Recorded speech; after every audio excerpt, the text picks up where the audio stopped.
Continuamos aquí en Hora y 30 y nos acompaña ahora Diego Macera, integra el directorio del Banco Central de Reserva. Diego. ¿Qué tal, Mario? ¿Cómo estás? Buenas noches.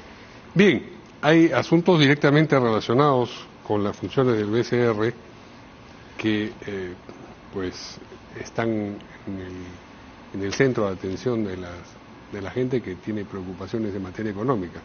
La primera de ellas, o el primero de ellos, porque he dicho asuntos, es la inflación y la manera como se va a registrar o el nivel al que va a llegar a fin de año, que va a estar aparentemente fuera del rango que se considera razonable desde hace tiempo, que es el 3.3%, el 1 del 3%, ¿no? Sí, bueno, yo no puedo hablar al nombre del banco, soy solamente parte del directorio, sí. Pero la expectativa efectivamente es que lleguemos a algo cercano al 3% hacia finales del año, ¿no? Muy posiblemente entrando de nuevo al rango meta, que es de 1 a 3% hacia inicios del siguiente. La verdad es que ha venido bajando más lento de lo que hubiéramos querido, sobre todo en estos últimos meses el precio del pollo ha sido uno de los factores determinantes para una inflación más alta de la que se esperaba, pero ya las caídas se empieza a sentir y de hecho para este mes podríamos estar en una variación mensual cercana a cero, ¿no? Incluso quizá negativa, vamos a ver cómo termina, sí. Pero ya es algo que empieza a ceder. Entonces con eso la inflación podría interanual estar en algo más cercano a 6,5% quizá para este mes, y de nuevo cerrar el año en algo cercano, de repente un poquito por encima del 3%. Ahora, es importante notar que si uno excluye la parte de alimentos y energía, ¿no?, que es lo más volátil, que llamamos la inflación subyacente, sí, ¿no? El Perú tiene uno de los registros de inflación más bajos de la región. Entonces estamos, creo, bien encaminados, hemos logrado eso con un freno no tan marcado de parte de la política monetaria, no ha habido que poner un freno tan fuerte como el que tuvieron que poner en Chile, en Colombia, en Brasil, ¿no? Eso se ha manejado. Y con ello la inflación felizmente empieza a ser el circulante, incrementar la tasa de interés de referencia, de esa manera, ¿no? Sí, claro. Es una contracción monetaria, sí. No ha habido que ser tan fuerte como sí lo han hecho otros bancos centrales. Y si hubiese sido más fuerte, ¿no habría sido la reducción de la inflación más severa, más pronunciada? Probablemente con un efecto también en demanda, ¿no?, en actividad económica que sabemos no está muy bien, por lo menos en la primera mitad del año. La actividad económica ha sido bastante más pobre de lo que hubiéramos querido. Habría sido más severa la reducción, pero en el costo-beneficio... En el costo-beneficio lo que hay que tener en cuenta es que una inflación desbocada o alta de mediano plazo es mucho más costosa para todos. Es algo que de repente en el corto plazo no lo ves, pero un país que se acostumbra a tener tasas 4, 5%, ¿no?, y que luego tiene que poner un freno monetario mucho más fuerte, es bastante más costoso en términos económicos, sobre todo para las familias más vulnerables. Bien, mencionas energía y pollo. Sí. Bueno, sí. Esto, ¿por qué, digamos, ha tenido ese impacto? Energía cayó fuerte ya desde el año pasado, con normalización de precios, y de hecho se esperaba que hubiese un incremento en el precio del petróleo en los últimos meses, que felizmente no hubo. Y el precio del pollo tuvo que ver principalmente con la gripe aviar de inicios de año, ¿no?, que complicó tanto el precio de la carne de pollo como los huevos. Y eso se ha ido moderando ya bastante en este último mes. Todavía no llegamos a los niveles que teníamos antes, pero ha ido cayendo fuerte y es parte de lo que va a explicar que tengamos probablemente una inflación mensual cercana a cero este mes. Claro, si la interanual es de junio a junio. Comparando junio con junio, sí. Ahí probablemente estemos más cercanos a 6,5, quizá algo para más cercano a que 6,5. La interanual sea de esas cifras y se calcule que la anual del 2023 esté por encima de 3 pero por debajo de 4, los siguientes meses deben ser de inflación muy baja. Los siguientes meses debería continuar la caída, y hay que tomar en cuenta también que estamos comparando contra meses donde ya era alta la inflación el año pasado, entonces hay un efecto base importante. Entonces estamos comparando ya con julio, agosto, septiembre del 2022. Entonces la comparación anual ahí te sale, el incremento no se va a ver tan fuerte. Lo que hay que tener en cuenta acá, a nivel de comunicación, es que, claro, van a empezar a salir en los periódicos ahora, oye, la inflación empieza a caer, no, la inflación empieza a bajar, vamos a estar, no sé, digamos, algo cercano a 6,5, el siguiente mes estaremos más cerca de 6, qué sé yo. Y de repente algunas personas van a decir, oye, ¿y por qué no baja el precio entonces de X, Y, Z? No, y es que la inflación no funciona así, la inflación es una aceleración de precios. ¿No? Entonces, lo que uno está comparando es cuánto es el precio de antes y cuánto es el precio de ahora. Si la inflación baja, significa que estás acelerando menos rápido. Claro. ¿Correcto? No significa que estés cayendo. Puede haber casos en los que los precios caen. Por ejemplo, claro. Este mes en puntual podríamos tener una inflación negativa para este mes en mensual. Pero es un tema de comunicación importante que el hecho que la inflación baje no quiere decir que los precios bajan. Simplemente que la velocidad es menor, la aceleración es bastante menor. Sí. ¿No? Y que el Banco Central apunta a un rango entre 1 y 3%. Ahora, calculas entonces que a principios de año ya está dentro del rango meta la inflación. Eso quiere decir que el próximo año debe estar dentro de... La expectativa del banco efectivamente es que tengas un regreso a la inflación finales de este año, inicios del siguiente año deberías estar ya dentro del rango meta. A mayor razón, a fines del próximo año entonces sí estará dentro. Correcto. Y las expectativas han ido cayendo fuerte también. O sea, estábamos con expectativas a 12 meses del orden de 5,5%. Ahora estamos en expectativas a 12 meses de inflación del orden del poquito más de 4%. ¿Y no hay factores externos que puedan impactar en la inflación o en este cálculo de inflación? Por supuesto. De hecho, lo que motivó el incremento de la inflación fue principalmente factores externos, ¿no? Que es algo que pasó en todo el mundo. Ha sido un fenómeno global. Entonces, ahí hay que estar atento, lógicamente, a lo que vaya a pasar en el precio de la energía. Es un factor que puede ser importante, y a cómo van cayendo los precios de alimentos también. Todavía tenemos mucha incertidumbre sobre qué va a pasar en la guerra Rusia-Ucrania, ¿no? Cuál va a ser la consecuencia en eso en términos de granos. Entonces, hay todavía factores de incertidumbre. Uno nunca puede descartar también una gripe aviar o cosas que uno no prevé. Y además tenemos el factor del fenómeno del Niño, que puede tener algún impacto hacia mediados de año, con lluvias un poco más pronunciadas, pero lo más probable es que tenga impacto ya hacia finales de este año, inicio del siguiente, no verano del 24. Y eso posiblemente impacte en inflación. Bien, ese es un tema, inflación. Otro tema importante es crecimiento económico, respecto del cual también hay cálculos y recálculos. Sí, a ver, el primer trimestre fue pésimo.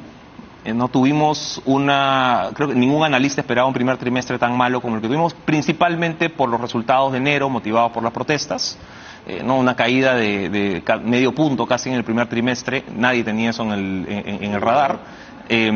Lamentablemente los números anticipados para abril, mayo no vienen siendo muy buenos, con lo cual podríamos tener un primer semestre más cercano a cero.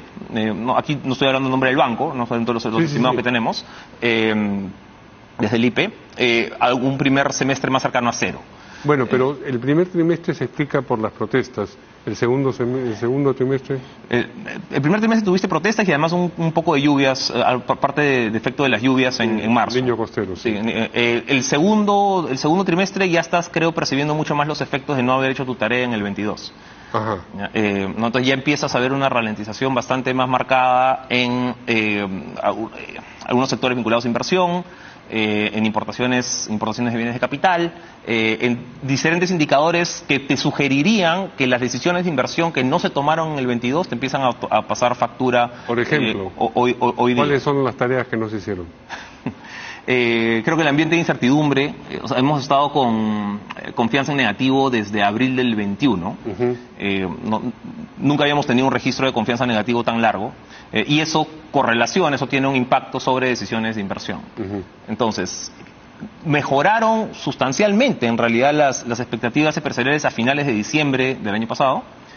A raíz del cambio de gobierno, pero volvieron a caer fuerte en enero con consecuencia de las protestas, ¿no? Y todavía no llegan a recuperar el nivel que tenían. Están mejor, pero no están en el nivel que tenían a finales de diciembre. y se ha recuperado más lento de lo que se había anticipado, ¿no? Con lo cual las expectativas de crecimiento para este año, digamos, están, dependiendo de quién le preguntes, el IPE está en 1.7, el Banco Central está en 2.2, algunos analistas ya están más cerca del 1.5, 1.3. Bueno, tú que estás en el Banco Central y en el IPE, ¿dónde? Mira, lo más probable es que terminemos en algo cercano a 2. Pero ahora ya, mira, ya jugada la primera mitad del año, quizá lo importante es ver, oye, qué cosa para el 24. En el 24 las expectativas lamentablemente siguen siendo bien mediocres, ¿no? Del orden 1.8, de 2,5%, dependiendo de quién le preguntes de nuevo, propone entre 2 y 3%. Para un país como el Perú eso es tremendamente insuficiente, ¿no? Entonces no deberíamos estar aspirando a un 3%. Eso es como casi que aspirar a un empate. Sí. Uno debería estar... Local. Un empate local. Sí. Uno debería estar aspirando con el precio del cobre a 3.8, en el orden del 4 y además con expectativas de que siga relativamente alto, el Perú no debería tener mayor problema en aspirar a un 4 o 5%.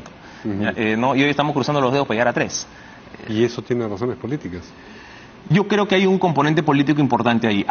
Es cierto que a nivel internacional el escenario no es especialmente bueno. Aparte de la guerra, tienes un contexto de combate a la inflación, ¿no? Que ha restringido la demanda en la mayoría de países desarrollados. Pero tampoco estás hablando de una recesión global, o sea, tampoco estás en un escenario de crisis grande. De hecho, se han revisado al alza las expectativas de crecimiento económico global en los últimos 3 meses. Entonces, no es que tienes un viento en contra demasiado fuerte tampoco.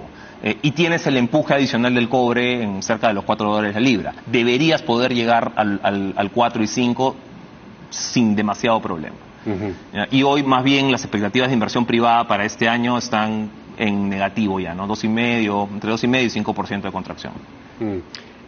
Ahora, te escuchaba mencionar que han cambiado las expectativas de crecimiento a nivel internacional.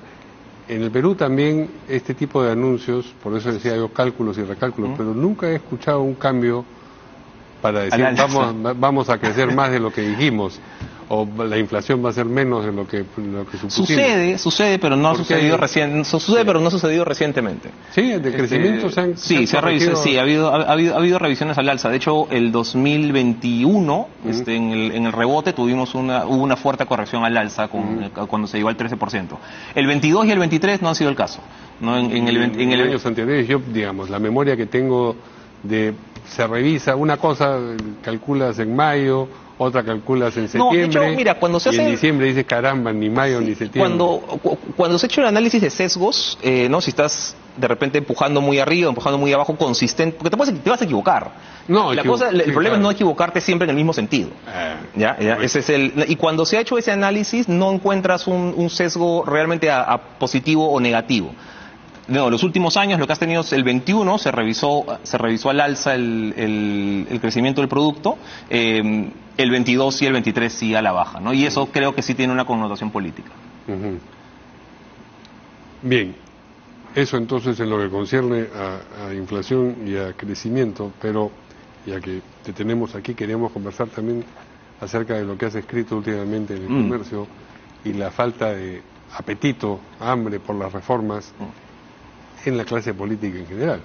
Sí, lo que decía en esa columna es que uno podía agarrar tranquilamente las páginas de cualquier plan de gobierno, o de bastantes planes de gobierno, no cualquiera, bastantes planes de gobierno de las elecciones del 2011, copiar, pegar y ponerlas en un plan de gobierno para las elecciones que serían en el 26, y la verdad que no cambia nada. El diagnóstico sigue siendo más o menos el mismo, son los mismos problemas, son las mismas propuestas de solución. Entonces, la verdad que en términos de reforma seria de política pública no ha habido casi nada importante. Ha habido algunos puntos, para no ser injusto, ¿no? Ha habido una mejora a la acción de servir, ha habido universalización de la salud, pero en general no ha habido muchas reformas, o en realidad casi ninguna reforma importante en los últimos, vamos a decir, 15 años, para ser generoso, ¿no? De repente desde el cierre de la cédula viva. Y el problema de fondo creo que es que ya no hay apetito político para hacer ninguna reforma importante que vaya a tener un costo costo político, no para quienes toman la decisión. Claro. ¿No? Entonces, si queremos hacer reforma de transporte, pero ¿qué van a decir, no, los transportistas? ¿No? Si queremos hacer reforma laboral, no, imposible, ¿no? Ni pensar en eso, ¿qué van a decir los sindicatos? Mira lo que pasó con la ley Pulpín. Llegan al poder para subsistir. para administrar lo que hay. Mira, yo creo que hay personas que llegan al poder con buena intención, ¿no? Y una vez ahí, oye, no, me compro esta y está muy complicada. Y hay otras personas que llegan al poder y son parte de estos grupos de interés, son parte de esos grupos que no, pueden tener intereses legítimos o ilegítimos. O sea, no es necesariamente malo que tengas un congresista que pertenece pues a algún gremio, ¿no? Eso no me parece mal. Lo que sí me parece mal es que defiendas prebendas, que defiendas posiciones que terminan poniendo, por decir algo, al docente por encima del alumno o al doctor por encima del paciente. Pero, ¿cómo se explica esta pérdida de apetito? Es decir, igual quienes llegaban a posiciones de poder antes estaban expuestos a la aprobación o desaprobación ciudadana, y las medidas populistas les acarrearían, digamos, popularidad en lo inmediato, y las que suponían, digamos, severidad fiscal o de lo que fuera, les acarrearían, digamos, antipatías en lo inmediato, a pesar del bienestar que producen. ¿Por qué ese mismo escenario es distinto ahora que antes? Sí, estoy fuera de mi elemento de análisis, pero estoy seguro que mi hipótesis no, es que con el deterioro fuerte de los partidos políticos, ¿no? Has tenido también una caída en el interés, en la disciplina, en cualquier tipo pues de atisbo ideológico, si quieres, dentro de los propios grupos que están en el Parlamento, ¿no? Hoy día tienes para cualquiera, ¿no? Yo me salvo primero, ¿no? Dentro de muchos de ellos, no todos, pero dentro de muchos de ellos, ¿no? Y eso lo hace mucho más proclives a caer en el interés que puede estar fuera, ¿no? Entonces creo que esta desarticulación, esta falta este vacío de poder político, este vacío de gravitas dentro de los propios partidos, hace que quienes entren hoy día vamos a decir, a la política en general, no necesariamente al Congreso, estén más expuestos, ¿no? A estas capturas populistas que le dices. Pero también es un problema lo que mencionabas hace un momento, es decir, que ya de origen, no solamente por su vinculación a determinado grupo de interés, sino que llegan con las ganas de saciar ese otro apetito, es decir, de hacer lo que le gusta a la gente, no importándoles lo que eso en realidad suponga. Y hay un punto importante, es que cuando se ha hecho el estudio de si la gente realmente recuerda qué congresista o qué partido impulsó esta norma populista, la verdad es que hay muy poca memoria sobre quién realmente... Es una fantasía que tienen. Claro, es una idea de, si hago esto de repente cosecho más votos, pero la verdad que nadie se va a acordar. ¿No? Se acuerdan pues que de repente el Congreso lo hizo, y además termina por... Y el Ejecutivo probablemente lo asocien con un presidente o una presidenta. Exactamente, hay una figura personal en el Ejecutivo que hace mucho más fácil la asociación, ¿no? En el Congreso o se pierde en general, ¿no?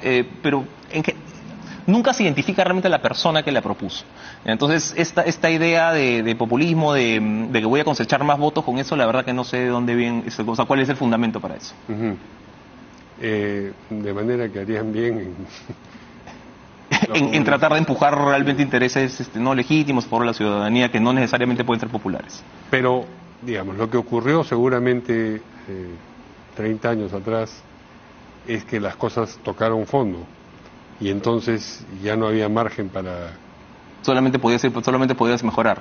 No solamente, sino ya no había margen para seguir jugando al populismo y a la demagogia. Siempre se siguió jugando. Sí. ¿No? Pero, de hecho, Fujimori llega al poder con un mensaje populista, demagógico, de intervencionismo, no shock y todo lo demás. Y después, bueno, la realidad lo ajusta, ¿no? Sí. Mira, el tema es que, claro, ahora tienes un poco más de margen para deshacer, ¿no? Hay más caja fiscal, hay un poco más de orden, ¿no? Hay un poco más de orden, ¿no? Entonces tienes más margen para equivocarte. No tienes mejores salarios, tienes más informalidad, tienes más que puedas destruir, ¿no? Cosa que no tenías tanto antes. Sí, eso es lo que voy. La desgracia es lo que se creció y lo que se... Pero mira, ahí hay un punto importante, porque es... parte de esta idea es que casi que dar por sentado de que el Perú tiene una ruta asegurada al desarrollo, al crecimiento, o llámale como quieras, casi que independientemente de lo que hagamos en el Ejecutivo o en el Congreso. ¿No? Es casi una sensación medio triunfalista de que no somos la estrella de la región, de que no estamos crecemos más que el promedio, ¿no? Y las nuevas generaciones han crecido en eso. O sea, hemos tenido 18 años de crecimiento por encima de América Latina, no con reducción de la pobreza, absolutamente. Pero nada garantiza que eso continúe en el futuro independientemente de lo que hagas en política. No, al contrario, digamos, lo que ha dañado, lo que ha mellado eso ha sido la política. Pero creo que no está suficientemente interiorizado el nivel de daño que puedes hacer político de mediano plazo cuando creas estos ambientes de incertidumbre, cuando creas este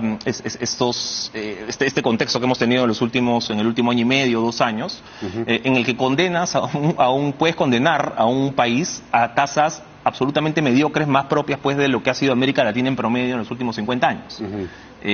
Y eso puede estar pasando en Perú y la verdad que nadie levanta una ceja, ¿no? El impacto político sí es cierto, o sea, y ya lo está sintiendo en el último año, y creo que todavía está protegido, arropado en esta sensación de que el Perú va a seguir creciendo independientemente de lo que hagamos, ¿no? Y eso claramente no es cierto. Bien, bueno, menudo problema. Muchas gracias a Diego Macera, miembro del directorio del Banco Central de Reserva, por Gracias, Mario. la visita aquí al Encantado. programa. Gracias por la invitación. A usted, a ti. Bien, pausa y regresamos.